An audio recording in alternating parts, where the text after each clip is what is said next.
with startups in this field. What's it like out there for them? Give us the good or bad news. Well, so the good news, and this is the big message, I think, the world is still turning, right? It hasn't stopped. Investment continues.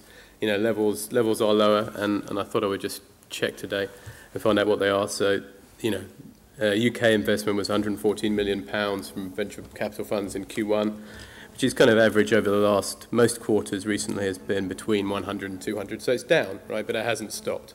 The world keeps turning, and you can see there's a number of high-profile deals been done in recent months. Wonga, Seatwave, Just Eat, and so activity is absolutely still happening. And in many ways, if you can raise money, and it is harder to raise money, but if you can raise money, this is a great time because fewer companies there's less competition.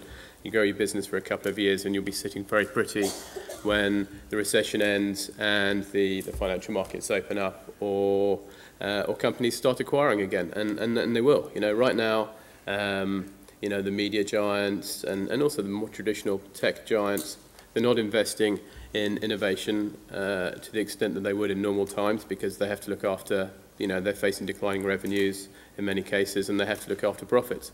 So when the good times return, they look to M&A to drive growth. So now can be a great time. That said, VCs are more conservative at the moment, and venture capital is a business of risk arbitrage.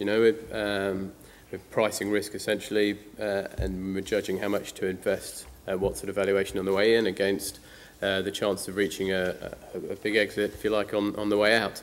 And right now those risks are more acute. Certainly financing risk is very acute. The extent to which you can rely on raising a Series B at an increased valuation is seriously diminished. And also revenue risk is particularly if you're an internet startup focused on the advertising, focused on advertising revenues, then that's a much more difficult place to be than maybe it was a year or two ago. So you couple the revenue risk and the financing risk, and the result is that you end up with a more conservative investment policy. And I think there are some exceptions, and Michael's fund I think is probably one. But for many VCs, they're looking to e-commerce in particular is an area where revenues are happening, and the growth story continues in spite of the recession, and you can find businesses already turning over £5–10 million or more to invest in. So overall, as I say, things are still happening, and it's a cycle, and it was inevitable that we were going to hit a crisis of confidence collectively. Globally, they're having one in Silicon Valley, we have one here, but we will come through it. And if you look over kind of any long-term period, 10, 15 years, then the amount of activity, the amount of venture capital activity, the number of events like this one, the tangible sense of stuff happening, of there being an internet scene, all these things are, if you draw a line, a straight best fit line through the graph, all these things are on the increase. They go up and down, and we've been in a down wave, but I'm a strong believer they will come back. That's why I'm still here. Right. I was trying to work out where we were there. Yeah, I think maybe maybe looking back a little bit, but it's these are not heady days yet for sure. No. Okay. One thing I didn't mention at the start was there's a bit of a Twitter thing going on. I know most of you won't have heard of Twitter, and it's a really dull subject. But there is a hashtag. There's a hashtag Glasshouse. If any of you want to tweet about that or want to put questions to the panel. I'm Ruskin147, and I have just gone through 10,000 followers, and you're welcome to follow me. So, to the creator of another social network. I met this man a couple of years ago at an event called Google Zeitgeist, and I was doing a piece for the Today programme in which I tried to explain to people like John Humphreys what a social network was. And John Humphreys, in the intro to the piece that I eventually produced, called it Facepack. But as part of that piece, I did this whole sort of sad thing of I'm too old to be in this and I've got no friends.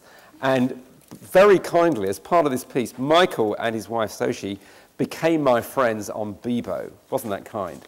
I then put to them a few tough questions about whether they were likely to sell Bebo to anybody, and they said, come on, why would we ever sell a business like this? But of course, things change. Michael, you've moved on. You can sit back and sort of view this with some degree of detachment, but you have just become involved in this new fund. So, give us your feeling for if you were, you know, a 20-something entrepreneur looking to get funding in this climate. How cheerful would you be right now? Well, I sort of switched sides, I guess, in a way, because I'm now on the other side where I'm actually giving money rather than trying to get money. So I think from someone who's got money to give, it's a better environment than it was, because there's less competition out there from other people who have money, because other people have less money. But I guess the question that you're really asking is not about us and how it's affected us, but how it's affected everyone else here, certainly the entrepreneurs in the audience. So I'm actually interested to see a show of hands on who's actually found the recession to impact them in a negative way, and they're finding it more difficult than it was before the recession. So if I could have a quick show of hands, anyone who thinks it's harder.